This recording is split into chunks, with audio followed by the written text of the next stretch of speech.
Tight ಆಗಿ ಫೈಟ್ಗೆ ಇಳಿದ ಯುವಕರು ಮೈ ಮೇಲಿನ ಬಟ್ಟೆ ಕಿತ್ತೆಸೆದು ಫೈಟಿಂಗ್. ಹುಬ್ಬಳ್ಳಿ ಗೋಕುಲ ರಸ್ತೆಯ ಹೋಟೆಲ್ನಲ್ಲಿ ಘಟನೆ.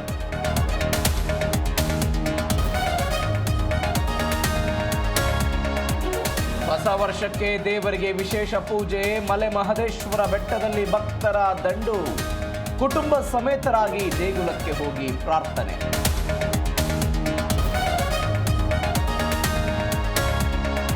ಬೆಳಗಾವಿ ಜೈಲಿನೊಳಗೆ ಮೊಬೈಲ್ ಡ್ರಗ್ಸ್ ಸಪ್ಲೈ. ರಸ್ತೆಯಿಂದಲೇ ಜೈಲು ಒಳಗೆಸೆದು ಎಸ್ಕೇಪ್.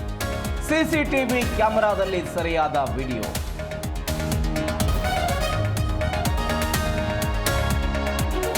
ವರ್ಷದ ಆರಂಭದಲ್ಲಿ ಜನಸಾಮಾನ್ಯರಿಗೆ ಬೆಲೆ ಏರಿಕೆಯ ಬಿಸಿ. ತರಕಾರಿ ಬೆಲೆ ಕೇಳಿ ತಂಡ ಹೊಡೆದ ಗ್ರಾಹಕ. ಟೊಮೆಟೊ, ಈರುಳ್ಳಿ, ಮೆಣಸಿನಕಾಯಿ, ಖಾರ.